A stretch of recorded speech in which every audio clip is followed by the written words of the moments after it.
Good morning पिला माने माई academy बा मो पाठशाला को तुम मानक स्वागत। आज आम चतुर्थ श्रेणीर ओडिया जोटा कि तुम अच्छी भाषा महक बहिर ना से भाषा महक बहिर सप्तम पाठ देख सप्तम पाठ जोटा कि अच्छी आम सूर्यजान तार अर्थ होची आमे आज साहित्य रे विज्ञान पढ़िबा बा साहित्य रु विज्ञान को उद्भावन आमे करिबा। एटा ए वर्ष नुआ है 2026 नूतन संस्करण रे तुमर साहित्य रे विज्ञान पढ़िबा पाइका तुमको सरकार कहिसंती। तेणु आमे सेही विज्ञानटी को आज आमे आम भाषा महकरे पढ़िबा बुझी पारछ।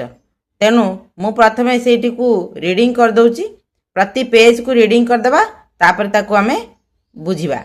तेबे कोन देइची एटा जहा देखा जाउची एटा गोटे नाटक सदृश अछि, नाटक परी लेखाटा अच्छी।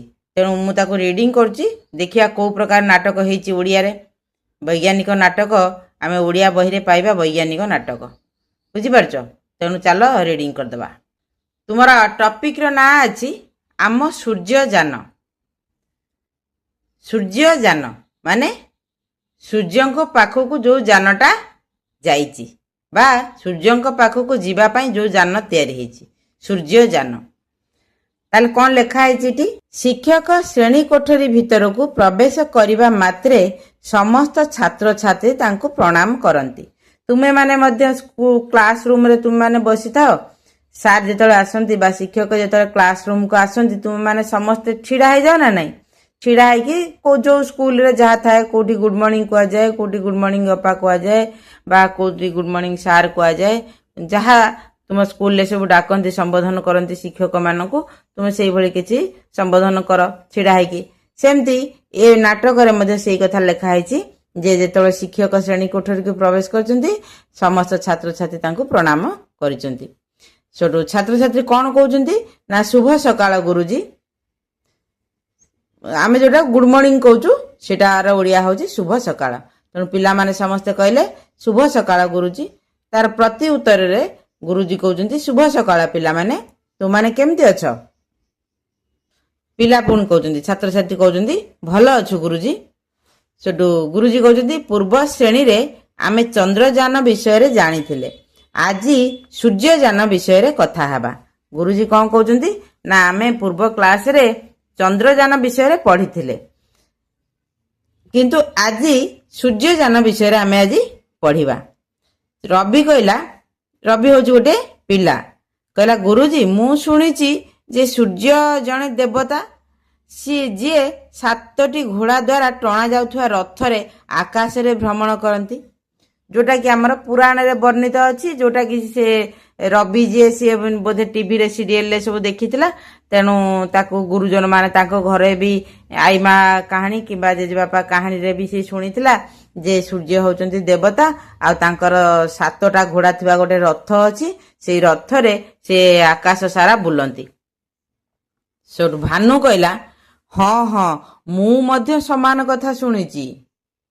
तापर आ गोटे पिला ना होची भास्कर, से कहला ना सूर्य एक अग्नि पिंडुला।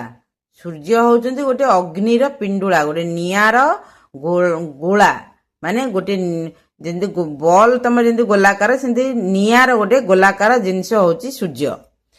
सबिता कहला ना ना एया एक तारा। सबिता कौन कहला ना ना निया पिंडुला नुह, एटा अग्नि पिंडुला नुह, एटा होची गोटे तारा। तापरे गुरुजी कहउचंती ठीक कहिच, माने गुरुजी हसी हसी की कहउचंती ठीक कहिच। सूर्य एक तारा ओ एहा बहुत उत्तप्त, तेणु लोक माने एहाकू अग्नि पिंडुला बोली कहंती। तु माने ठीक कहिच जे सूर्य होचंती गोटे तारा आउ एई तारा अत्यंत उत्तप्त, सेति पई लोक माने ताको अग्नि पिंडुला बोली मध्य कहंती। किंतु एठी पूर्वरु जो रवि कहला जे मु सुनिची सूर्य जने देवता, तार तांकर 7टा घोड़ा थिबा रथ अछि, से आकाश सारा बुलंती। भानु भी कहला हाँ हाँ मु भी से कथा सुनिची। ए सब होची गप कहानी, एटा पौराणिक कहानी, किंतु यार किछि सत्यता नाही। सत्यता कौन ना सूर्य होचंती तारा आ सूर्य मध्य गोटे अग्नि पिंडुला। बुझी पारछ? ଏଇ ପେଜରେ ଆମର ଏତିକି ଆମେ ଆଜି ପଢିଲେ। ତା ପରବର୍ତ୍ତୀ ପେଜରେ କ'ଣ ଦେଇଛି ଚାଲ ଦେଖିଦେବା। ପିଲାମାନେ ପୁଣି କ'ଣ କହୁଛନ୍ତି, ହଁ ଗୁରୁଜୀ ସତରେ ଏହା ବହୁତ ଉତ୍ତପ୍ତ ହେଇଥିବ।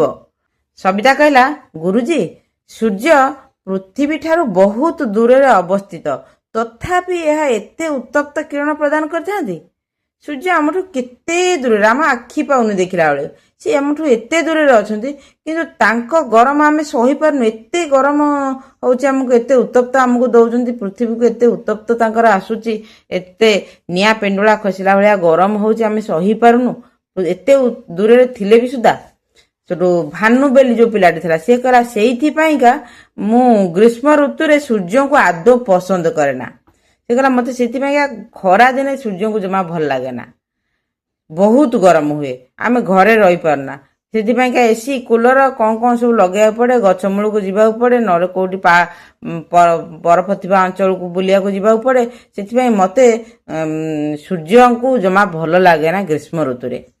ରବି କହିଲା, ମୁଁ କିନ୍ତୁ ଶୀତ ଦିନେ ସୂର୍ଯ୍ୟ କିରଣ ପାଖରୁ ଜମାରୁ ଉଠେ ନାହିଁ। ମୋ ଜେଜେମାଙ୍କୁ ବହୁତ ଥଣ୍ଡା, ସେଥିପାଇଁକା ସେ ଦିନ ସାରା ଖରାରେ ବସନ୍ତି। ଭାନୁ କହିଲା, ଗ୍ରୀଷ୍ମ ଋତୁରେ ସୂର୍ଯ୍ୟଙ୍କୁ ସେ ପସନ୍ଦ କରେ ନା। ରବି କହିଲା, ଶୀତ ଋତୁରେ ମୁଁ ମୂଳରୁ ସୂର୍ଯ୍ୟଙ୍କ କିରଣରୁ ଉଠିକିରି ଯାଏନା, ମୁଁ ସେ ଖରାରେ ହିଁ ବସେ। ଆଉ ମୋ ଜେଜେମାଙ୍କୁ ଯେହେତୁ ବହୁତ ଥଣ୍ଡା, ସେଥିପାଇଁକା ସେ ଦିନମାନ ସାରା ସେଇ ସୂର୍ଯ୍ୟ କିରଣରେ ବସିଥାନ୍ତି। ତାଙ୍କ ସବୁ କଥା ଶୁଣି ସାରିଲା ପରେ ଗୁରୁଜୀ କ'ଣ କହୁଛନ୍ତି ନା, ସୂର୍ଯ୍ୟ ଏତେ ଉତ୍ତପ୍ତ କାହିଁକି? ତୁମେ ସମସ୍ତେ କେବେ ଏ ବିଷୟରେ କେବେ ଚିନ୍ତା କରିଛ, କେବେ କିଛି ଭାବିଛ କି? ଗୁରୁଜୀ କହୁଛନ୍ତି, ଆଚ୍ଛା ସୂର୍ଯ୍ୟ ଏତେ ଗରମ କାହିଁକି ତୁମେ ମାନେ କେବେ ଚିନ୍ତା କରିଛ, କେବେ କଳ୍ପନା କରିଛ, ବା ଏ ବିଷୟରେ କିଛି କେବେ ଭାବିଛ? ସବିତା କହିଲା, ସୂର୍ଯ୍ୟ ଉପରେ ସବୁବେଳେ ବୋଧେ ନିଆଁ ଜଳୁଛି, ସେଇଥିପାଇଁ ବୋଧ ହୁଏ ତାଙ୍କର କିରଣ ଆମକୁ ବହୁତ ଉତ୍ତପ୍ତ ଲାଗେ। ସେ କହୁଛି ସୂର୍ଯ୍ୟଙ୍କ ଉପରେ ବୋଧେ ନିଆଁ ଜଳା ହଉଛି, ସେଥିପାଇଁକା ସୂର୍ଯ୍ୟ ଆମକୁ ଏତେ ଗରମ କିରଣ ଦଉଛନ୍ତି, ଏତେ ଗରମ ଲାଗୁଛି ଆମକୁ। ରବି କହିଲା, ଯଦି ଏହା ସତ ତେବେ ସେଠାରେ କିଏ ନିଆଁ ଲଗାଇ ଥାଇପାରେ?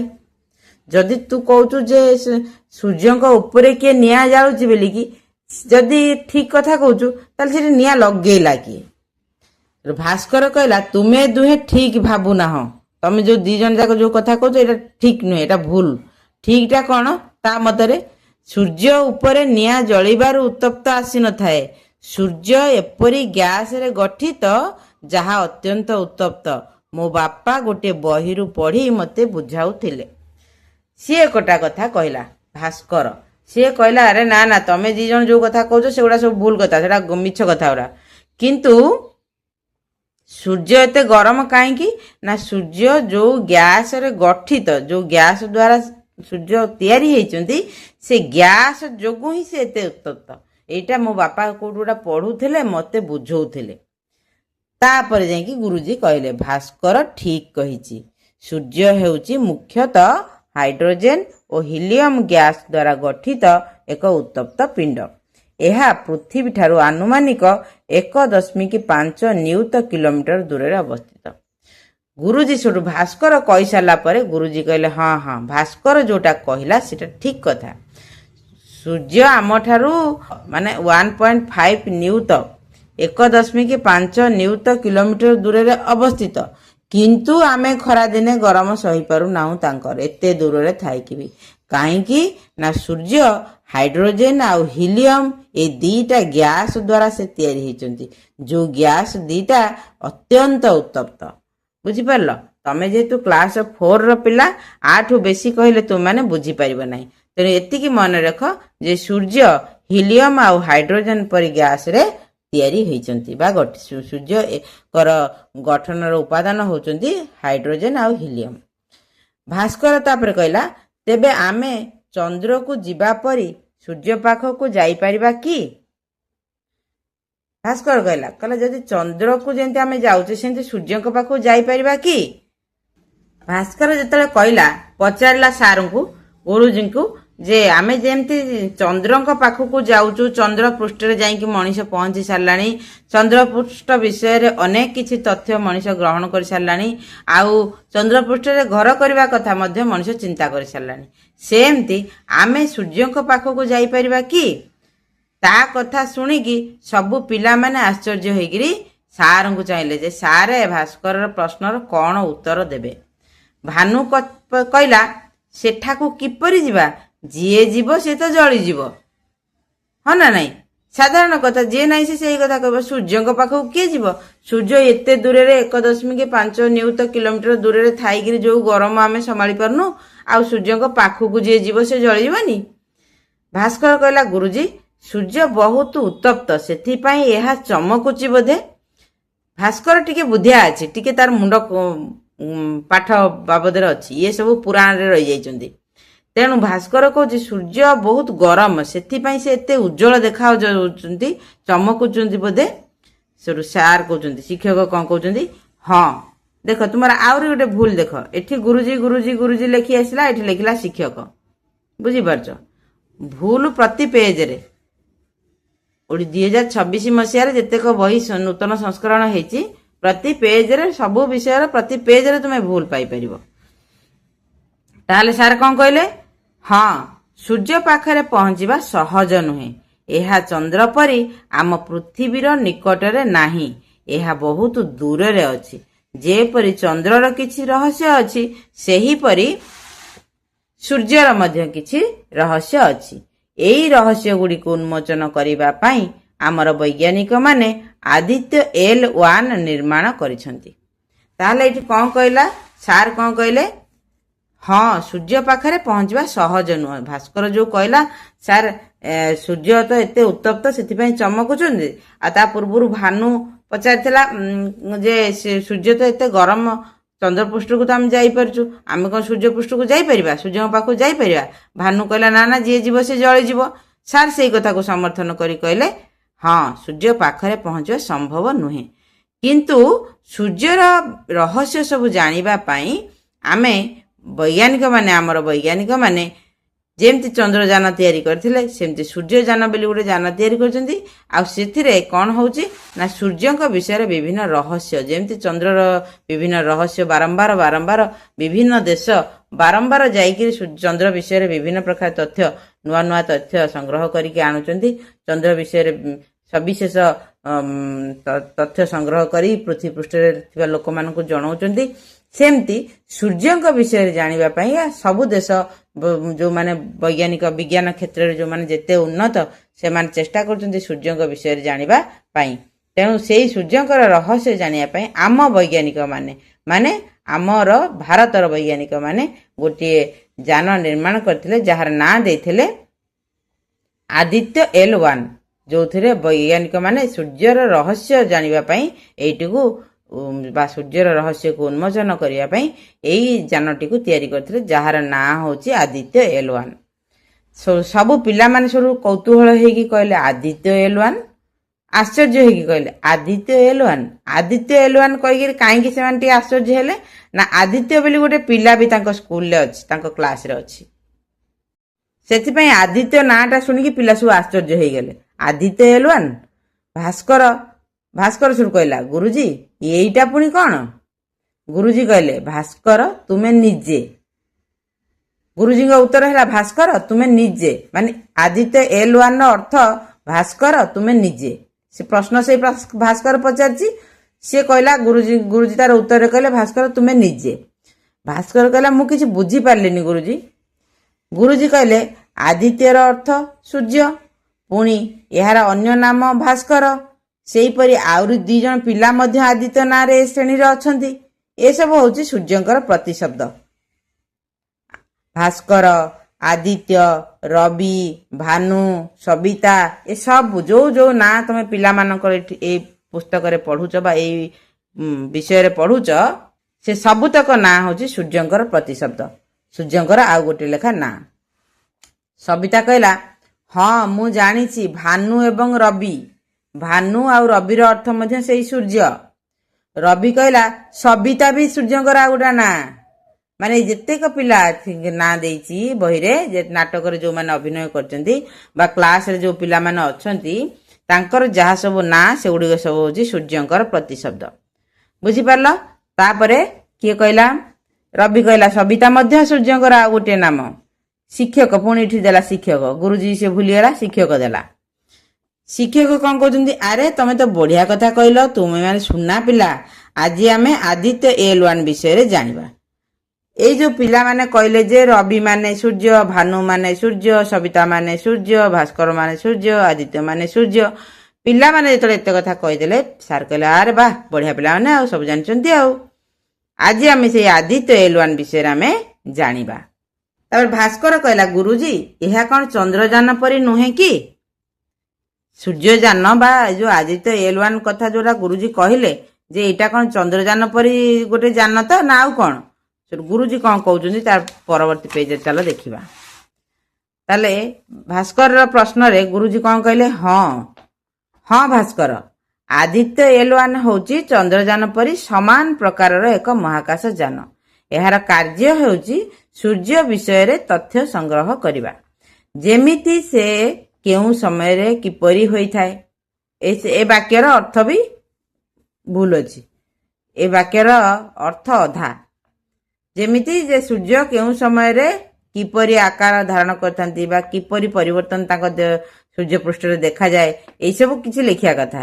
ଏଠି ଲେଖିଲା କ'ଣ ନା ଏହାର କାର୍ଯ୍ୟ ହେଉଛି ସୂର୍ଯ୍ୟ ବିଷୟରେ ତଥ୍ୟ ସଂଗ୍ରହ କରିବା, ଯେମିତି ସେ କେଉଁ ସମୟରେ କିପରି ହୋଇଥାଏ। ଏହା ଭିତରେ ଜଳୁଥିବା ନିଆଁର ଉତ୍ତାପ କେତେ? ଯୋଉ ସୂର୍ଯ୍ୟ ପୃଷ୍ଠଟା ସବୁବେଳେ ଜଳୁଛି ବୋଲି ତୁମେ ଯୋଉ କହୁଛ, ସବୁବେଳେ ସେ ଗରମ, ସବୁବେଳେ ନିଆଁ ପେଣ୍ଡୁଳା ଭଳିଆ ଦେଖାଯାଉଛନ୍ତି, ତେଣୁ ତାଙ୍କର ସୂର୍ଯ୍ୟପୃଷ୍ଠର ଯୋଉ ଜଳୁଥିବା ନିଆଁର ଉତ୍ତାପ କେତେ ସେଇଟା ମଧ୍ୟ ଏଇ ଆଦିତ୍ୟ L1 ପରୀକ୍ଷା କରିବା ପାଇଁ ଯାଇଛି। ତାର ପ୍ରଭାବ ପାଖରେ କେମିତି ହୋଇଥାନ୍ତା, ଏଠୁ ଗୋଟେ କମା ରହିଥାନ୍ତା, ସେ ଭୁଲ। ତାହେଲେ ଏଇ ଯୋଉ ସୂର୍ଯ୍ୟଙ୍କର ଏତେ ଉତ୍ତାପ ସେଟାକୁ ଯଦି ଜଣେ ପାଖରେ ଅନୁଭବ କରିବ କେମିତି ହେଇଥାନ୍ତା। ଆମ ପୃଥିବୀକୁ ଏହା କେତେ ପ୍ରଭାବିତ କରିଥାଏ। ସୂର୍ଯ୍ୟଙ୍କର ଉତ୍ତାପ ଏତେ ଉତ୍ତପ୍ତ କିରଣ ଯେ ସୂର୍ଯ୍ୟଙ୍କର ଉତ୍ତାପ ଯଦି ସୂର୍ଯ୍ୟ ପୃଥିବୀର ନିକଟକୁ ପଳେଇ ଆସନ୍ତି ତାହେଲେ ପୃଥିବୀ ଉପରେ ଏହାର କ'ଣ ପ୍ରଭାବ ରହିବ।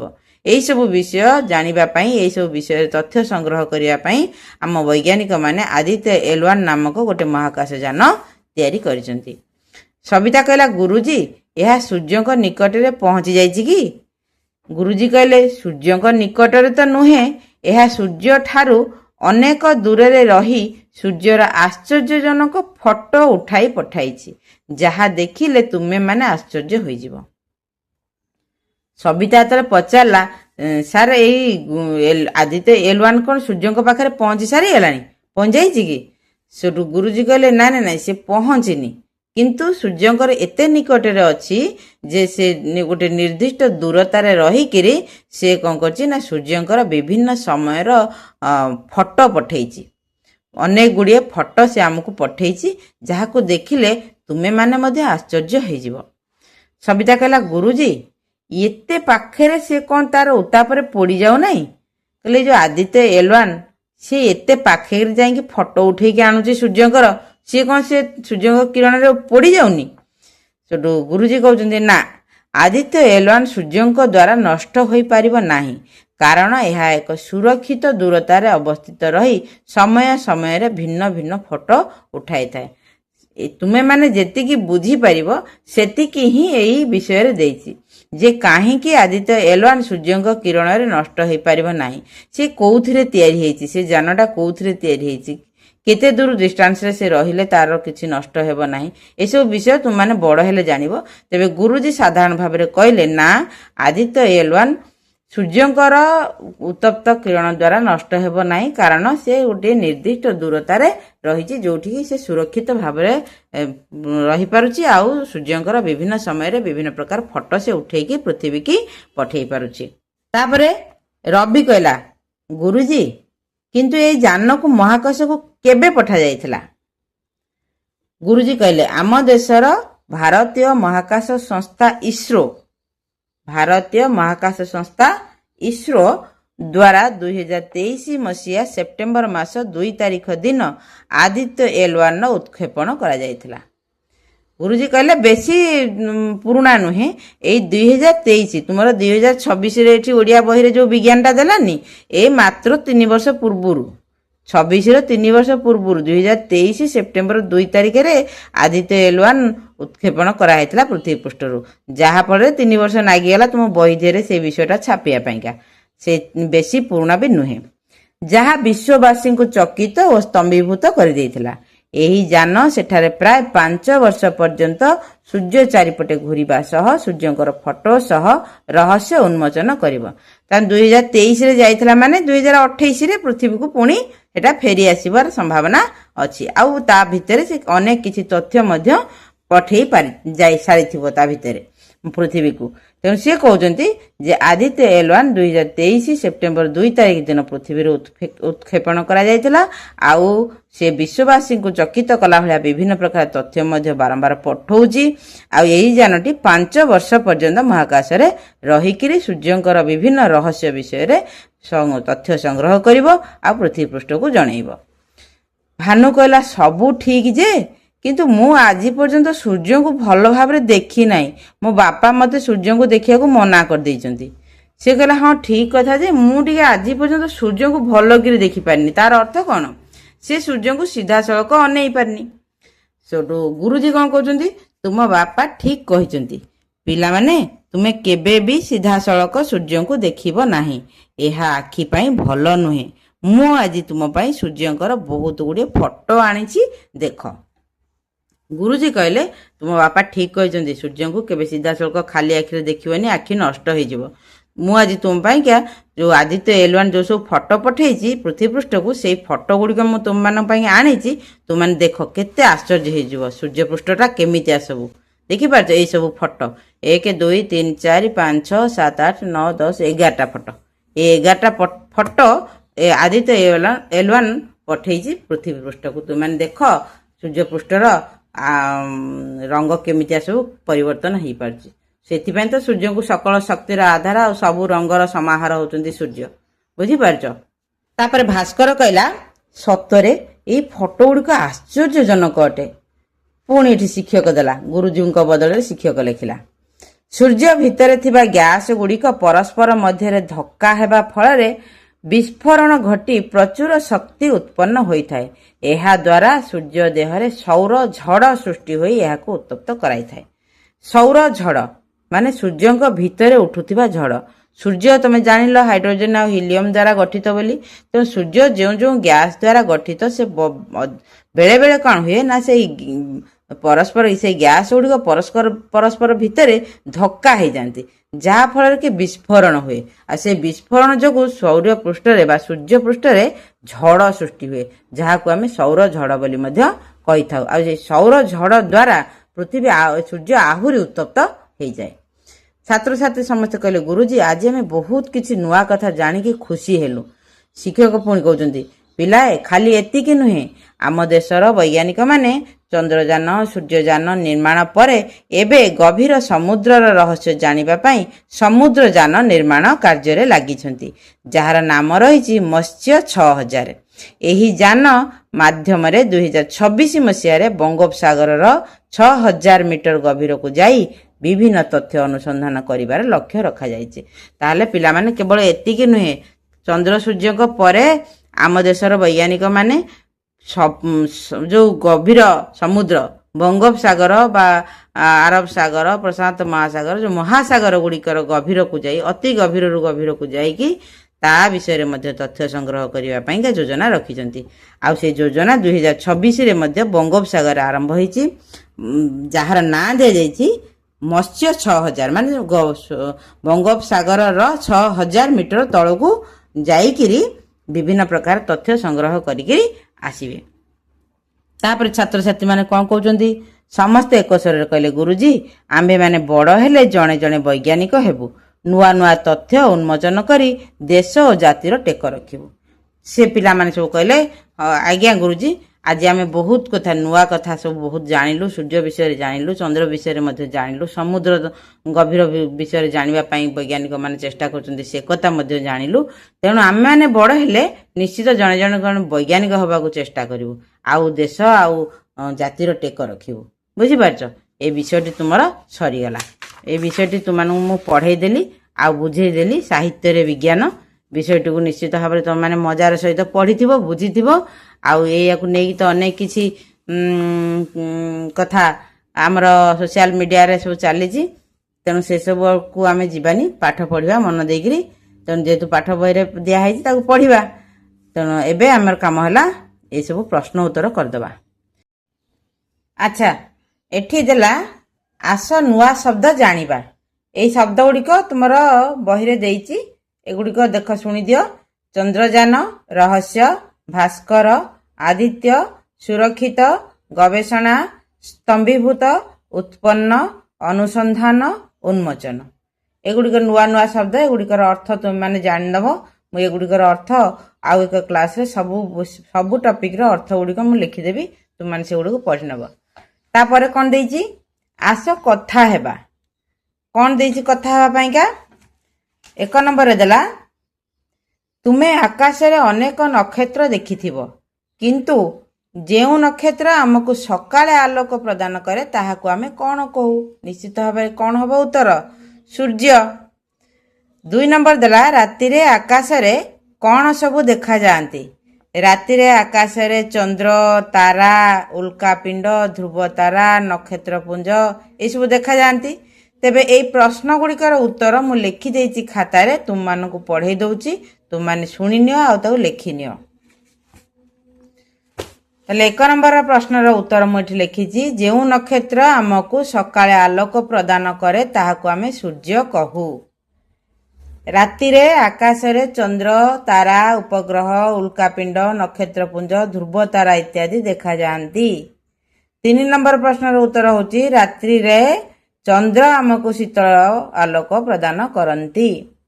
4 ନମ୍ବର ପ୍ରଶ୍ନର ଉତ୍ତର ହେଲା ଭାରତୀୟ ମହାକାଶ ସଂସ୍ଥା ଇସ୍ରୋ ଦ୍ୱାରା 2023 ସେପ୍ଟେମ୍ବର 2 ତାରିଖ ଦିନ ଆଦିତ୍ୟ L1 ଉତ୍କ୍ଷେପଣ କରାଯାଇଥିଲା। 5 ନମ୍ବର ପ୍ରଶ୍ନଟା କ'ଣ ଅଛି? 5 ନମ୍ବର ପ୍ରଶ୍ନ ଅଛି ତୁମେମାନେ ଚନ୍ଦ୍ରଯାନ ବିଷୟରେ ଯାହା ଜାଣିଛ କୁହ। ଚନ୍ଦ୍ରଯାନ ବିଷୟରେ ତୁମ ବହିରେ ବା ଏଇ ଟପିକ୍ରେ ବିଶେଷ କିଛି ଦେଇନି, କେବଳ ଚନ୍ଦ୍ର ବିଷୟରେ, ଚନ୍ଦ୍ରପୃଷ୍ଠରେ ବିଭିନ୍ନ ରହସ୍ୟ ବିଷୟରେ ଜାଣିବା ପାଇଁ ଚନ୍ଦ୍ରଯାନ ତିଆରି ହୋଇଥିଲା, ଏତିକି ଲେଖା ହେଇଛି। ତେବେ ଏଇ ପ୍ରଶ୍ନଟିର ଉତ୍ତର ମୁଁ ଲେଖିଦେଇଛି, ତୁମମାନେ ଦେଖିନିଅ। ଦେଖ କ'ଣ ଲେଖିଛି ମୁଁ ନା ଚନ୍ଦ୍ରପୃଷ୍ଠର ବିଭିନ୍ନ ତଥ୍ୟ ସଂଗ୍ରହ କରିବା ପାଇଁ ଇସ୍ରୋ ଦ୍ୱାରା 2008 ଅକ୍ଟୋବର 22ରେ PSLV-C11 ରକେଟ୍ ସାହାଯ୍ୟରେ ଚନ୍ଦ୍ରଯାନ 1କୁ ସଫଳତାର ସହ ଉତ୍କ୍ଷେପଣ କରାଯାଇଥିଲା। ଏହାପରେ 2019 ଜୁଲାଇ 22ରେ ଚନ୍ଦ୍ରଯାନ 2କୁ GSLV-MK-III ରକେଟ୍ ଦ୍ୱାରା ପଠାଯାଇଥିଲା। ଏହାପରେ 2023 ଜୁଲାଇ 14ରେ LVM-3M4 ରକେଟ୍ ସାହାଯ୍ୟରେ ଚନ୍ଦ୍ରଯାନ 3କୁ ଉତ୍କ୍ଷେପଣ କରାଯାଇଥିଲା। ଏହା ବ୍ୟତୀତ ଅନ୍ୟ ଅନେକ ତଥ୍ୟ ମଧ୍ୟ ଅଛି ଚନ୍ଦ୍ରଯାନ ବିଷୟରେ, କିନ୍ତୁ ତୁମମାନେ ଏତିକି ଜାଣିଥାଅ। ତାପର ପ୍ରଶ୍ନ କ'ଣ ଅଛି ତୁମ ବହିରେ, ଚାଲ ଦେଖିଦେବା। ବହିରେ ଦେଇଛି ଆସ ଉତ୍ତର ଲେଖିବା। 1 ନମ୍ବର କରେ ଦେଲା ବୈଜ୍ଞାନିକମାନେ ଆଦିତ୍ୟ L1 କାହିଁକି ନିର୍ମାଣ କଲେ? ତାର ଉତ୍ତର ମଧ୍ୟ ମୁଁ ଲେଖିଦେଇଛି। ଦେଖ, ସୂର୍ଯ୍ୟପୃଷ୍ଠର ଉତ୍ତାପ, ସୌର ଝଡ଼, ବିଭିନ୍ନ ସମୟରେ ସୂର୍ଯ୍ୟପୃଷ୍ଠରେ ଦେଖାଯାଉଥିବା ପରିବର୍ତ୍ତନ ଓ ପୃଥିବୀ ଉପରେ ଏହାର ପ୍ରଭାବ ବିଷୟରେ ଜାଣିବା ପାଇଁ ବୈଜ୍ଞାନିକମାନେ ଆଦିତ୍ୟ L1 ନିର୍ମାଣ କରିଥିଲେ। ତାପରେ ଖ ନମ୍ବର ପ୍ରଶ୍ନ କ'ଣ ଅଛି? ଖ ନମ୍ବର ପ୍ରଶ୍ନ ଅଛି ଆଦିତ୍ୟ L1 ର କାର୍ଯ୍ୟ କ'ଣ? ସେଇ ଏକା ଜିନିଷ, 1 ନମ୍ବର ପ୍ରଶ୍ନର ଉତ୍ତର ଯାହା, ଖ ନମ୍ବର ଉତ୍ତର ମଧ୍ୟ ସେଇଆ, ତଥାପି ମୁଁ ଲେଖିଦେଇଛି। ଦେଖ, ଆଦିତ୍ୟ L1 ର କାର୍ଯ୍ୟ ହେଉଛି ମହାକାଶରେ ରହି ସୂର୍ଯ୍ୟର ଗତିବିଧି, ସୌର ପବନ, ସୌର ଝଡ଼ ଏବଂ ପୃଥିବୀ ଉପରେ ଏହାର ପ୍ରଭାବ ବିଷୟରେ ନିରନ୍ତର ଭାବେ ନିରୀକ୍ଷଣ କରିବା। ତାପରେ ଗ ନମ୍ବର ପ୍ରଶ୍ନ କ'ଣ ଅଛି? ଆମ ଦେଶରେ ଥିବା ମହାକାଶ ଗବେଷଣା ସଂଗଠନର ନାମ କ'ଣ? ତୁମମାନେ ନିଶ୍ଚିତ ଭାବେ ଜାଣିଛ, ଆର ସର୍ଟ କ୍ୱେଶ୍ଚିନ୍ଟା ଉତ୍ତର ହେବ ଇସ୍ରୋ। ତେବେ ମୁଁ ସେଠୁ ଲେଖିଦେଇଛି। ଦେଖ, ଆମ ଦେଶରେ ଥିବା ମହାକାଶ ଗବେଷଣା ସଂଗଠନର ନାମ ISRO, Indian space research organisation. ବୁଝିଗଲା? ତାପରେ ଘ ନମ୍ବର ପ୍ରଶ୍ନ କ'ଣ ଅଛି? ସୌର ଝଡ଼ କିପରି ସୃଷ୍ଟି ହୁଏ? ଏଇଟା ମଧ୍ୟ ସିଧାସଳଖ ତୁମ ବହିରେ ଦେଇଛି। ସୂର୍ଯ୍ୟର ଚୁମ୍ବକୀୟ କ୍ଷେତ୍ରରେ ହେଉଥିବା ପରିବର୍ତ୍ତନ ଓ ସୂର୍ଯ୍ୟ ଭିତରେ ଥିବା ଗ୍ୟାସ୍ ଗୁଡ଼ିକ ପରସ୍ପର ମଧ୍ୟରେ ଧକ୍କା ହେବା ଫଳରେ ବିସ୍ଫୋରଣ ଘଟେ, ଯାହାଦ୍ୱାରା ସୌର ଝଡ଼ ସୃଷ୍ଟି ହୁଏ। ବୁଝିଗଲା? ତାପରେ 1 ନମ୍ବର ପ୍ରଶ୍ନ, 1 ନମ୍ବରରେ ଦେଲା ମତ୍ସ୍ୟ 6000 କ'ଣ? ମତ୍ସ୍ୟ 6000 କ'ଣ? ସେ ପ୍ରଶ୍ନର ଉତ୍ତର ମଧ୍ୟ ଲେଖିଦେଇଛି। ଗଭୀର ସମୁଦ୍ରର ରହସ୍ୟ ଜାଣିବା ପାଇଁ आम देशर वैज्ञानिक माने जो समुद्र जान निर्माण करिसेंती ताहार नाम होची मत्स्य 6000। तापर एठी कोन देला भाषार कथा पढ़ बुझ और लेख। निम्नलिखित प्रश्न गुड़िकर 4टी संभाव्य उत्तर मध्यरु ठीक उत्तर पाखरे सूर्यंक चित्र कर। कर देइछि सूर्य मुख्यतः केउ गैस रो एक विशाल अग्निपिंड oxygen nitrogen helium lithium helium हब तार उत्तर। तापर कोन देइछि खर देला सूर्य पृथ्वी ठारू केते किलोमीटर दूर रे अवस्थित ना 1.5 नियुत किलोमीटर दूर रे अवस्थित। भास्कर कहिबा अनुसार सूर्य कौन अटंती ठंडा नरम गरम टाण गरम। आदित्य एल1 सूर्यंकर केतोटी रंगीन प्रतिछवि पठाइछि 11टी। केतटा 11टी। समुद्र रहस्य जानिया पई केउ जानटी निर्माण करा जायछि मत्स्य 6000। उत्तर पाई गेल। तापर 2 नंबर कोन देछि तळे दिया जायछि शब्द गुडी को व्यवहार करी खाली स्थान पूर्ण कर। कर देला सूर्य किरण हमकु उत्तप्त लागे। आदित्यर अर्थ सूर्य। सूर्य हेउची मुख्यतः हाइड्रोजन और हीलियम द्वारा गठित।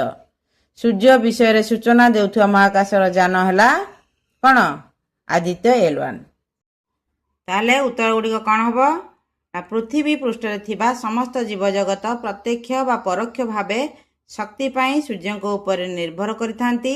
सूर्य आलोक साहाय्य सबुज उद्भिद निजर खाद्य प्रस्तुत करे जहाकू परोक्षरे और प्रत्यक्षरे जीव माने ग्रहण करिथांती। पृथ्वी रे जलचक्र पाणीपाग परिवर्तन और वायु प्रवाह मध्य सौरशक्ति जोगु संभव। तेणु सूर्य को सकल शक्तिर आधार कहा जाए। 3 नंबर प्रश्नर उत्तर कौन है ना सकाळ कोमल सूर्य किरण संस्पर्श रे आम शरीर आसीबा द्वारा शरीर रे विटामिन डी तैयारी होता है। यह आम शरीर हाड़ और दांत को शक्त करिवारे सहाय्य करे एवं रोग प्रतिरोधक शक्ति बढ़ाए। बुझिला एठी कोन दला एठारे आदित्य एल1 और सूर्य मध्य कथाबार्ता चलती। तुम्हें वार्तालाप को आगु को नियो।